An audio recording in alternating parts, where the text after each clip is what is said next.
So to confirm, this is your profile, right? Yeah. Perfect. So what you're looking at right now is a spreadsheet that is going to be the way we take notes and keep track of your progress and everything related to you as a player.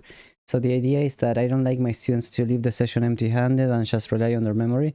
So instead, you're going to have a link to the spreadsheet and you'll have a lot of information there. Also, you don't have to worry about the fact that I will give you a lot of information because the spreadsheet is there to guide you and remind you of stuff. And also the benefit is that it will help you make an active effort in actually, you know, the teachings and climbing instead of just being some passive information that you have. Okay, like we gamify it sort of to also force you to, you know, make an active effort. So the first tab here, you'll have the sessions tab. So you're gonna have the date and duration of each session. So today it's 26 for you, January 2023, and in this column here, you will have a private link to a recording of the session, okay? So in the player tab, you will have your current player profile, which includes some stuff about you as a player. And then here, really important, right? Your current champion pool and recommended champion pool for the future. It's really important that you follow the recommendations because not every champion is the same, and picking the correct champion pool is one of the things that has made my students improve the most over sessions. Then in the notes and key points section, this is like the most important part of the spreadsheet. So basically the notes, right? The mistakes, how to fix them, the bread and butter of the coaching. And then in the homework tab, if I ever have any homework to give you, like some resources, YouTube videos, guides, or even some practice drills that you can do in practice tool, it's all gonna be here, okay? Okay. So let's start by knowing you a little bit. Can you tell me a little bit about you as a player, how long you've been playing the game, and you know, what brings you here? About 3 years. I just really want to hit gold is the main thing. But it's hard for me to just like play it for fun when I feel like I haven't achieved that level. Right. So. And what about your lanes and champions that you play? So usually just mid, and well, honestly, I can play any role, and I have played all the roles a lot. But and I've probably put in like 2,000, 3,000 hours into the game. But normally I play mid, and I found the most success with Swain, and I played him all of season 12. So this session, would you like to focus on mid lane then? Yeah. Okay, awesome. Let's see. So the first thing we're gonna do then is work a little bit on your champion pool, adapt it a little bit to the current meta, and we're gonna reduce a little bit the amount of champions that you're playing. One of the best advices for that any coach will tell you, right, is like stop playing so many roles and so many champions if you wanna climb. So let's stick to mid lane if that's what you're most comfortable with, and let's reduce the pool to at least, you know, maximum of 4, 3, 4-ish. 2 is better, right? So the Swain, you have so much comfort with him. I definitely think he's fine in this rank. He's a champion that the higher you go, the worse that he becomes. But I think at this point, he's still very good. Another champion that I really like is Veigar. I think you should keep using him. Definitely good in this rank. And also will teach you really good fundamentals such as, you know, farming very well. He will teach you spacing, playing around cooldowns, recall timers.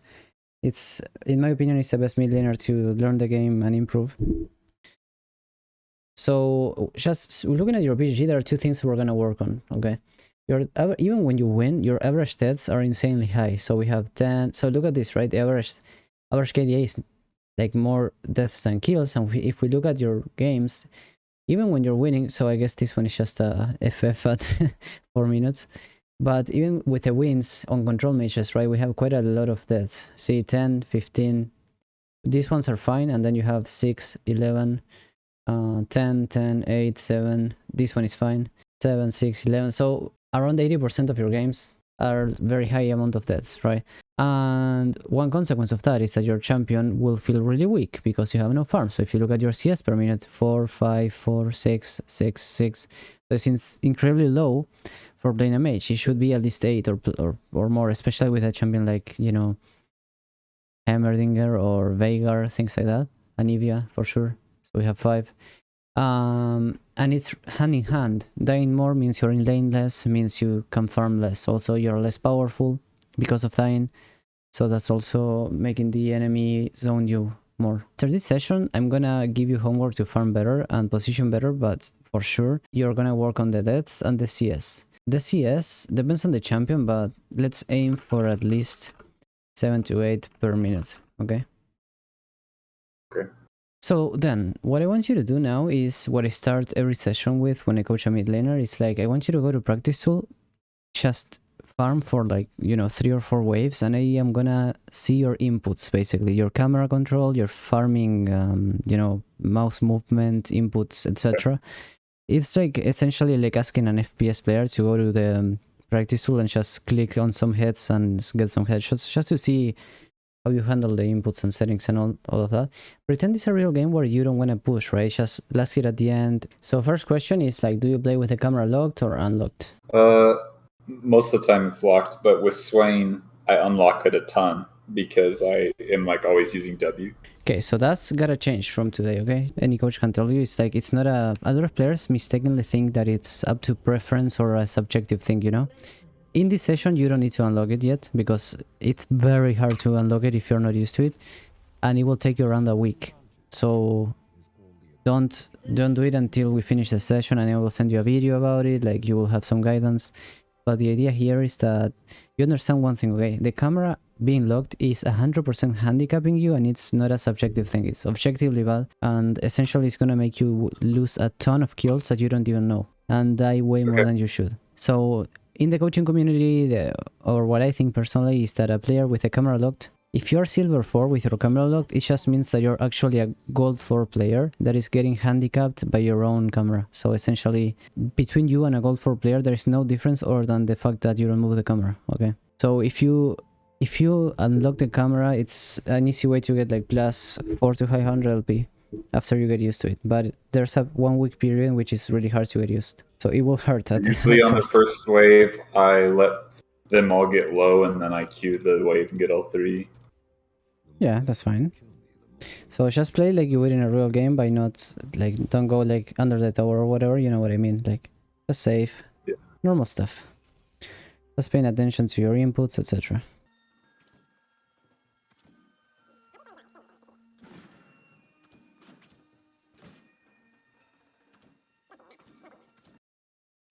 Alright, so that's enough. Now I will share with you the comments and points I made here, and I'm going to explain why I'm saying this.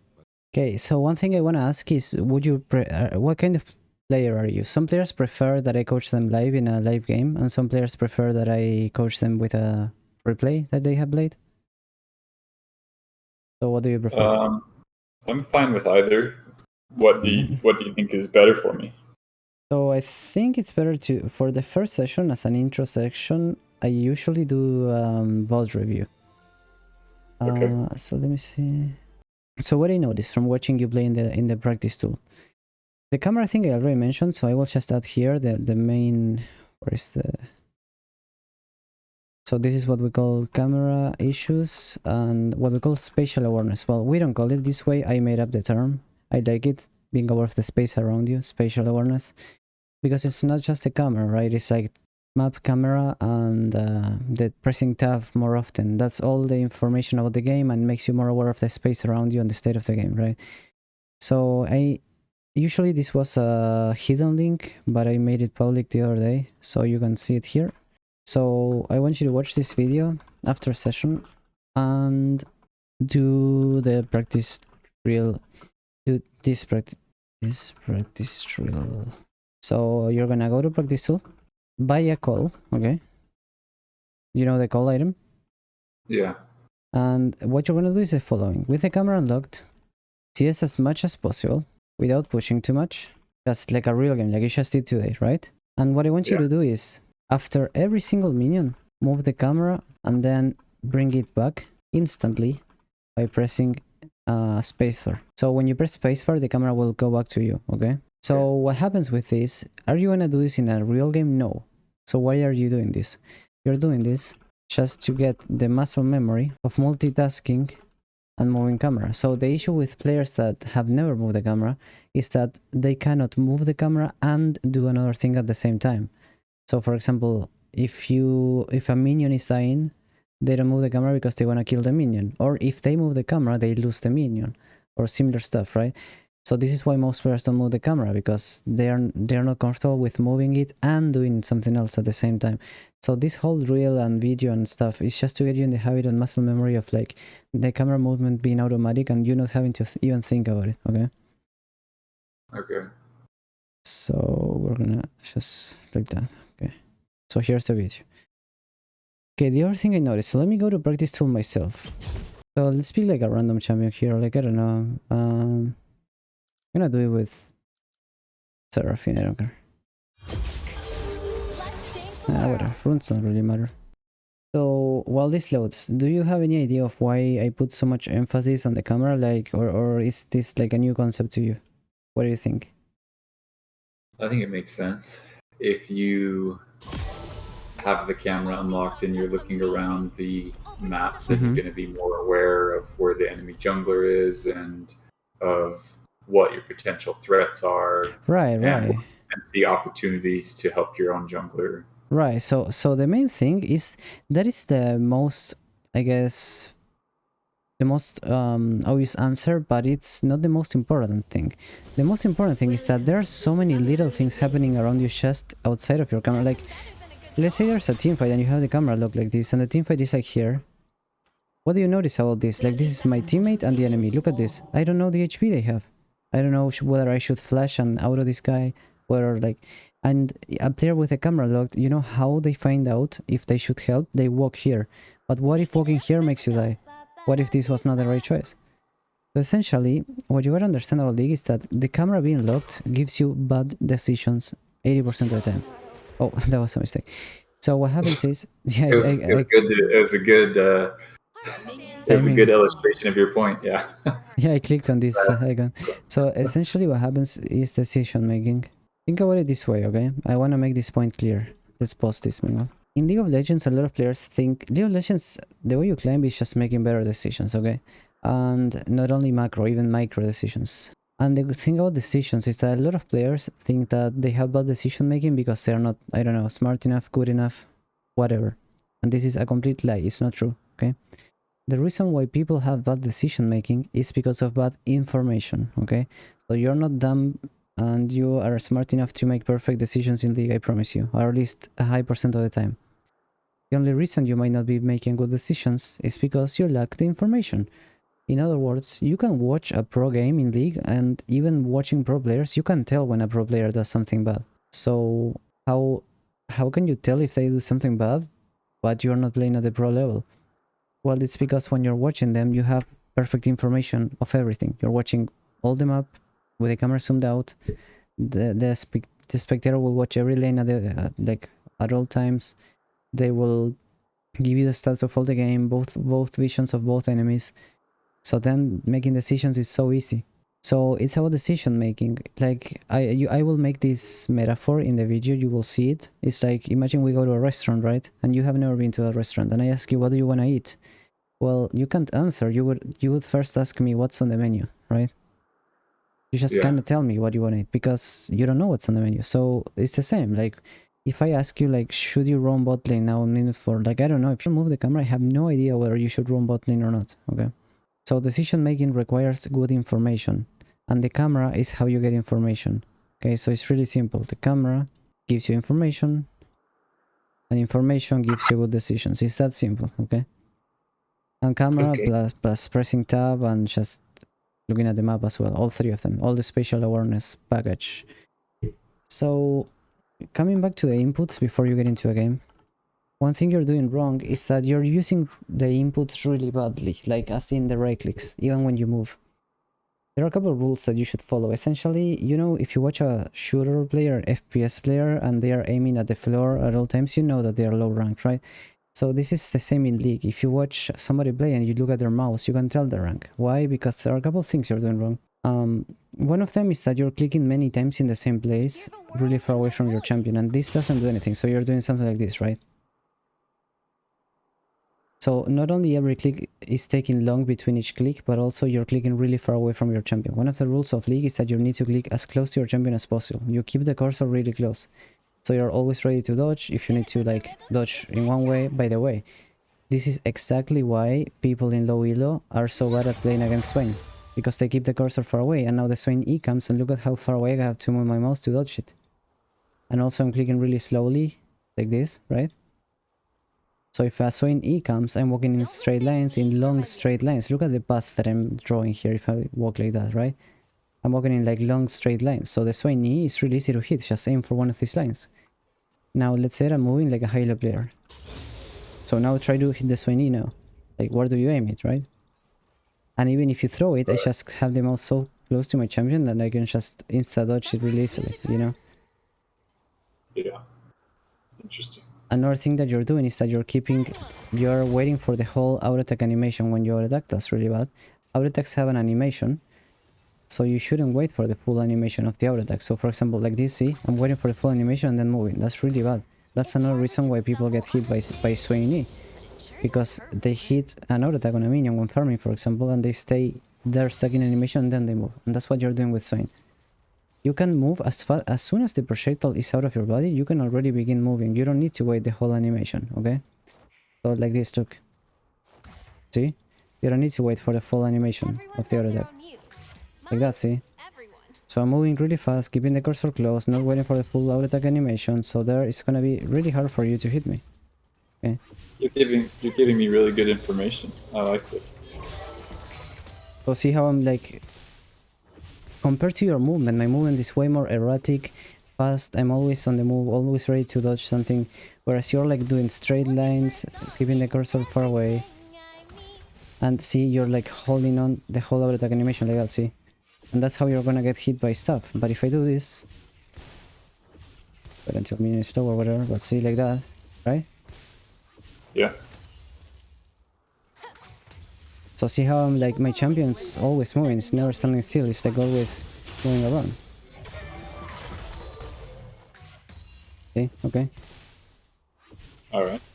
So, takes a long time to get used to that maybe, but just click close and click many times and stop clicking in the same place over and over. Like sometimes we do click in the same place only if we're like chasing someone or anyway. So if we're chasing this guy, if I'm chasing the Scarabgraphs, sure I can do this, right?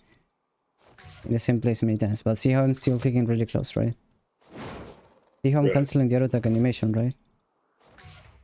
Compare that to not canceling it. Look, now I'm gonna do what you were doing. Look at the difference. See how much more I'm standing still? That's really bad because the enemy can get away or they can hit me with skill shots. Now compared to this. Okay? This time my champion never even stops in the first place. Don't back down. See? So you've just gotten really good at moving them at the exact moment that the shot leaves your hand. I guess the people like me are just afraid that they'll exactly, that if you click too soon it will cancel before, because if you cancel the animation before the projectile comes out, then yeah, you cancel the whole auto attack. So like this, you mean like that? Well, I didn't do it, wait. There, see, I canceled the whole auto and never came out, right? Like that? Yeah, so I guess it's some practice, but I mean, you must do it because it's such a big advantage. You don't get hit by stuff. You chase more, like chase. You essentially gain speed because you're standing still less time, so you chase more. Okay. It's quite easy to do with a champion like a mage because mage animations are so slow and you never buy attack speed. So basically, you have a long time to do it. Whereas with an ADC with a high attack speed, it's kind of harder to do, right? So yeah, but it's really important for a mage because the auto attack animation is so slow that if you don't cancel it, you're wasting a gigaton of time, right? If I don't cancel my Anivia auto attack, I'm gonna waste so much time. You need to cancel it. Okay, so you can get in queue now. So you said you're recording this? Yes. And you're like a video that you're gonna upload somewhere? Yeah, a private link in YouTube that only you can access. Cool, that's awesome. And does it have my voice recorded and yours, or just the video? Yeah, it has everything. Nice. But it's only for you, don't worry. I know some people get... I'm not worried about the publicity. I'm just curious, like what software do you use to do that? OBS. OVS? Yeah, Open Broadcast Software. It says it like the standard that everybody uses to stream and stuff. Cool. Okay, Syndra. I guess, well, you haven't played Vega in a while, have you? I have. Because he's definitely a better matchup for Syndra. Like, she outranges you as Swain, so I don't know if it's the best to go Swain. Oh, it's fine. Oh, the bandwagon. She banned it. Oh, she knows. Okay, just go Swain. Whatever. Let me take a look at your runes. Okay, so we are hyper-scaling runes. That's fine, but Yeah. in that case, I guess you don't fight early too much, especially without Ignite, right? You have Ghost, so I think you just farm. Like, if you take Ghost, that means you're not playing for the lane too much. Right. Yeah, Swain's like a late game champ. Okay. Well, depends, right? Like, you can build him with Ignite and Electrocute or whatever. He can be like more early game fighting, but... So, mid and jungle enemy are duo, so be careful with the early ganks, especially with Syndra setup. How do you know they're doing? Look at the names. Oh, that's funny. I can start the game with my camera unlocked because, like I said, I unlock it a lot with Swain, and then you could probably tell me if it's going to hinder me or not. Well, that's more on how you feel doing it. Like, it will feel like... It's hard for me to say if it's handicapping you if I've never seen you play before, right? Because I don't have a point of comparison. It's about how you feel like about the camera and like whether you feel like it's actually making you play worse, you know? There's a couple, I mean, I knew it was an important thing. So there's a couple games where I tried to play for a long time with it unlocked and I feel comfortable with it, but then I just forget and I make it locked again. I also like to do this and just scale that as well. Can I see your settings? Press escape and go to game settings. Never thought about that. Game. Okay.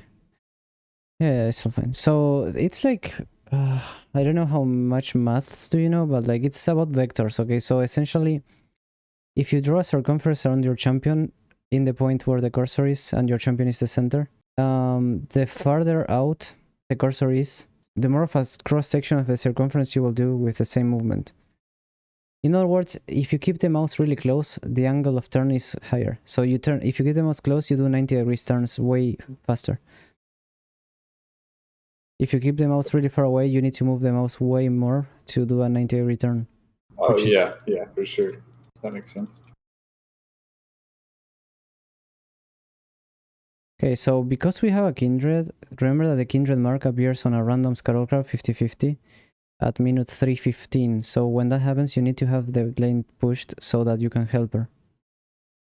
Okay. Not yet though, but eventually. Make sure to dodge the Syndra balls and all that.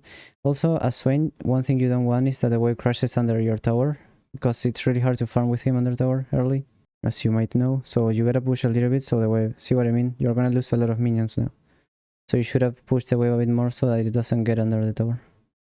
So I realize I lose out on the CS, and I agree with you. And if you feel like that's the best thing, I'll focus on that more. But I'm just explaining why I make that decision. So I just am like afraid of dying early with Swain. So that's why I usually try and not have the wave as pushed. So, but saying, I don't know if that's saying the right you're way to think afraid... By the about way, we need to start pushing now so Kindred can get the mark, okay? So start hitting the wave a bit more. Okay, that's really good. I don't know if you saw how Syndra was stuck in her auto attack animation and that's why she didn't dodge. So that's the kind of thing that we were talking about. Oof, that's sad. But I keep pushing though, so we get to help Kindred with the But mark. another thing though, if I push it too much, then I run out of mana, because Swain is really mana hungry. I don't know if you would run out of mana with tier though. I wouldn't be too afraid of that. Just use the Q, don't use the E, you know. So see, that's why you run out of mana, because you're using the E to push. You only use the E to hit people, but to push, just use the Q. Okay. That's why you're running out of mana. Okay, so Kindred, look at Kindred. She's needing help, and that's why we pushed before. Okay, perfect. Moving the camera. Syndra's following you, but you have the first move. Okay, good. Yeah, I don't... Maybe you kill her. Q. So don't tell me... Like, you wouldn't have gotten that kill if it wasn't for the auto attack animation cancel. I don't know if you noticed that. Like, you didn't wait for the full auto attack animation, and that's why you could chase. If you waited for the full auto attack animation, she would have run away. So cool. That's how important that is, you know. And that kill only happened because you were aware that a fight in Scarlet was gonna happen, and you didn't allow Syndra to push. If Syndra gets there first, you never get that kill. So we're always planning ahead, you know? Yeah. And that just puts your team so ahead. Kindred got a mark, plus the mark in the scuttle. I think she has 2 marks now. And there's your blue off that you wanted for your mana. You have no way of complaining now. That's right. Okay, go. Yeah, this should be yours. She has no flash, remember? She's stuck here, she has no flash. There we go. Let's go back mid. Keep pushing, you have mana. You have blue off.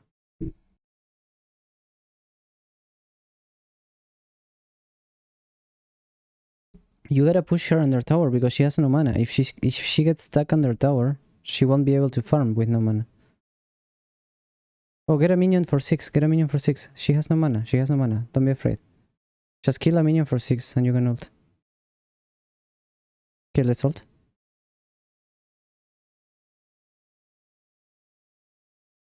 See? Oh, you're gonna kill him. See, we are not afraid because we see that the Syndra has no mana. So why would you be afraid, you know? Oh, she's dead as well. Oh, damn. I would have got her if that had hooked her. Yeah. I think you hooked a minion instead. I know. That sucks. Balls. I could have pulled her under. But see how instead of being afraid, you see the mana on Syndra and you actually think about what would happen. You go like, yeah, if I kill the minion, I get 6. Syndra has no mana. There's no way. Yeah, I totally did. Okay, so should I back right now? Yeah. Okay. So, yeah, I totally was not paying attention to my level at all. Yeah, and this is one of the red flags that makes one... If you're watching someone, one of the red flags that makes you know for sure that they are not high elo is if they mention the word being scared. Because what does being scared mean? It means that you're not thinking... Well, yeah, you're scared of stuff that you don't know the outcome of, right? Right. So you're afraid of the exam results because you don't know what they will be. If you knew the results, you wouldn't be afraid. So essentially, what happens is you are scared in League when you don't think about the actual possibilities in the future and predict ahead. Whereas if you actually think about the future and predict, you wouldn't be scared. So one example of this is like you told me I don't push with Swain because I'm scared that I will die. Well, that's a red flag because some matches you are correct. But in this match, Syndra won't kill you level 1. And Diana needs like level 3 to gank, so what are you afraid of? Instead of that doesn't mean that you always go in like an idiot, right? Sometimes you need to back away and play safe. But it depends a lot on the current circumstances, like whether the enemy has mana, whether they have level, when they're gonna come. So in that fight, if you get 6 and then you ult, you know. Diana seems to be fighting bot. Maybe you can double you.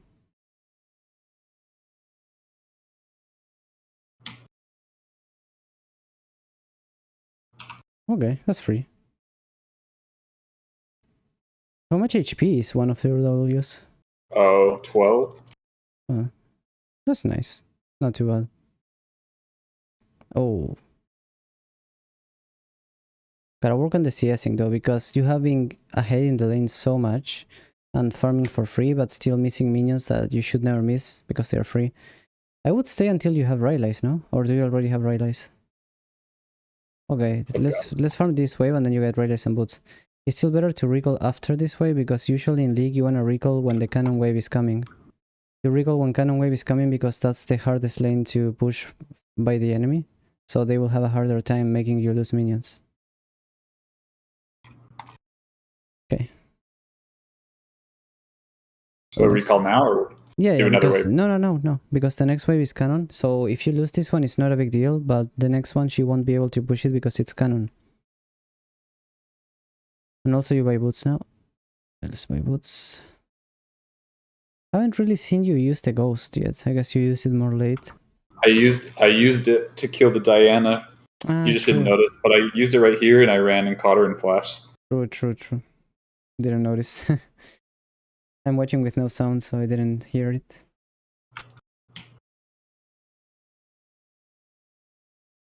Okay, that's a lot of HP for free. Cool. Getting paid. You don't need to go there, he said. Just farm. Push. So should I freeze the wave or push? No, push. You need to make Syndra lose minions. But freezing the wave would make her lose minions as well, right? No, because you didn't have enough. So the enemy had less minions than you, and the cannon HP of your minion was higher, which means that your wave will end up slow pushing. So Syndra wouldn't miss almost anything. Really nice there. So see, she lost the cannon. If you had frozen, the enemy cannon will die, but ally cannon wouldn't, because ally cannon was higher HP. So essentially you couldn't freeze. If you freeze, you make her lose minions, yes, but you couldn't freeze her because you had more minions than her. So it's never possible to freeze if you have more minions than the enemy. A freeze is only possible if you have less minions than the enemy, or at least less HP on the minions. Okay, there's a kindred mark there. Oh, what is that guy doing? Oh, maybe I should have used it over the wall. It's fine.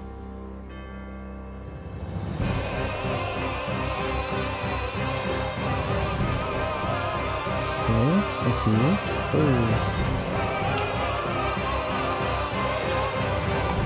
Oh my god, it hit. Well, he had to recall. It's like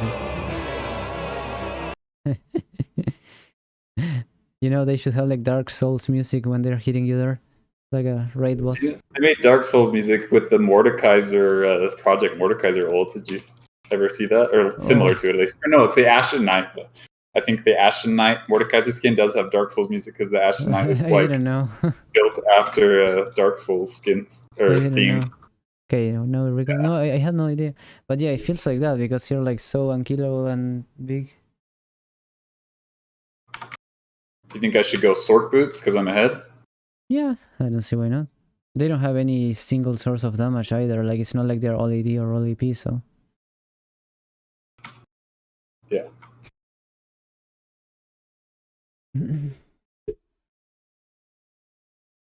Well, this isn't the best game for you to coach me, probably, because it's so one-sided. Well, but it is one-sided because of your actions. Like, you go into that Scuttlecraft, getting the Diana kill, and Kindred getting 2 marks. You put the whole game ahead. Of course, it's one-sided because you stumped early. You affected all of the map early. Everything that happens snowballed from you. Also, look at this. You have 100% guild participation, 7 out of 7. So it's all you. It's not one-sided. You're stumping.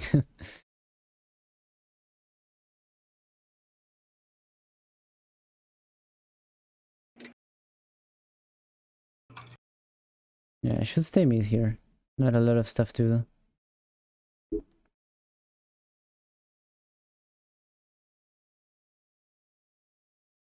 Ginger might be going bot. You should ping them to walk away, you know?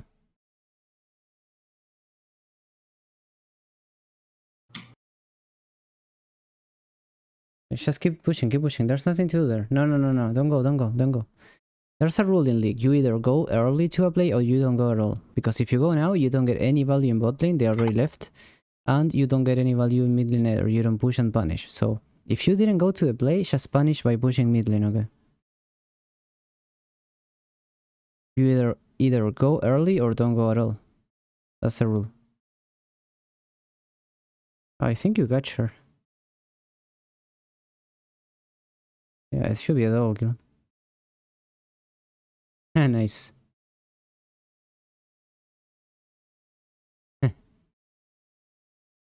Really nice. Okay, let's farm mid.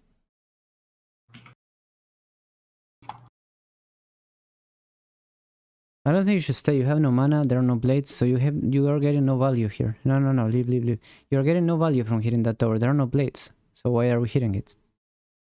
So destroy it? Do I not want to destroy it? You can destroy it later, but if you stay there and hit it, then you're gonna miss out on waves, and she's gonna destroy yours because you will have to recall on no mana. You're not gonna destroy it, she's gonna come and take. Like, you're just gonna destroy it later, don't worry. You have time to kill that tower. Okay. So see how you miss minions mid lane now? You could be in lane already. And in exchange, you got like 200 HP off of the mid lane tower. It's not worth it at all, you know?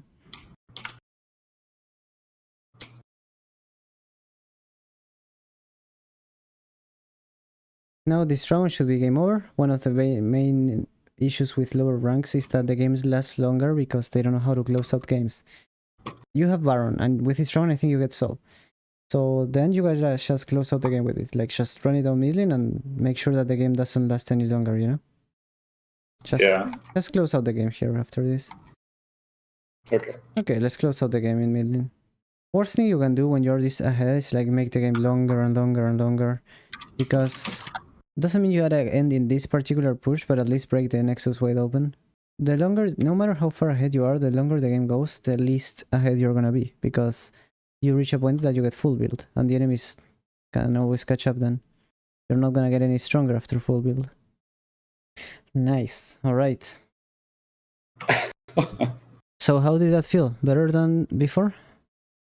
Yeah, for sure. Amazing. So a lot of stuff we saw in this session. I think it's like I said, you're already like a platinum level player if you would fix a couple of things. So the first main thing that you already somewhat fixed was the camera. So I'm glad that you did. The other one is gonna be the farm. You're missing so much farm despite like not needing to miss it. So it's one thing to miss farm when you're either roaming a lot or the enemy is like zoning and poking you or killing you, right? But missing this much farm when you are 0 deaths and always in lane, that's bad, right? So we gotta work on the farm. Now, so the homework will be focusing on the farm, learning to CS better. So I'll give you a video to learn to CS better. CSing better and farming better. And I put it in the spreadsheet. I think it's the main one. The first homework that I would focus on is the CSing better video, okay? That you're having trouble with. So compare that to the last couple of games that you were dying way more, right? You were dying 10 times, 3 times. What else? Let's see. Yeah, so you farmed more than any of the last Swain games, so let's compare it, right? So as you can see, it's the best farm out of any Swain games, more than any. And the best KDA out of any Swain games, by far, by a lot. So that's what you gotta keep using. See how both correlate with each other. Now the farm should have been at least 200 this much, because you had such free farm all game, but you were missing a lot of last hits. That's why I think you should watch this video as the first one. I'm gonna mark it like with a bright color so you don't forget, okay? That's the one I want you to watch first. Then the other thing, I think this is your main issue, and your second issue is... So main two issues of the session. So one is the CSing, homework tab. And the second one is like wasting time / bad movement on map. So there's a couple of rules here. A, if you are not early to move to a play or roam, don't go there at all. To move to a play or roam, we gotta decide it and move beforehand, like we did with the Kindred. So we decided that we were gonna help Kindred beforehand, preemptively, see? And that's why we arrived first, before Syndra, which was the reason we won the whole match, right? Yeah. The match just over from there. It really is so crazy to me how in League, like, just really the first 5 minutes, there basically decides the game. A lot of the time, at least. It definitely scales with the mental of enemies. Sometimes it doesn't, but if the enemies mentally break and give up, yeah, it does. I mean, I personally think one of the main issues with League and why it's so hard to come back is the dragons. Even if you have good team fighting and come back, if the enemy gets Dragon Soul, it's just impossible to come back. What's the word? Drone? Dragon Souls. Oh, dragons. Yeah, the souls, like the fourth one. And the second one is, if you didn't move, don't do it late. Instead, punish enemy in another place. For instance, by pushing mid. Okay? Okay. So if you didn't go bot lane when Syndra roam bot lane, don't go. Like, don't go late. Just stay mid and punish and push, okay? Okay. And C, stop hitting tower for no reason if the blades are gone, okay? So that's another one.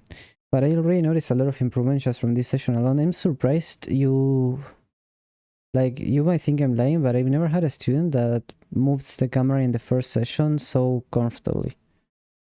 So usually they can't. They basically can't at all, right? So I'm really, really surprised by that. Well, it's probably just because I have practiced it a couple times before. Yeah, but don't fall back into the old habits then.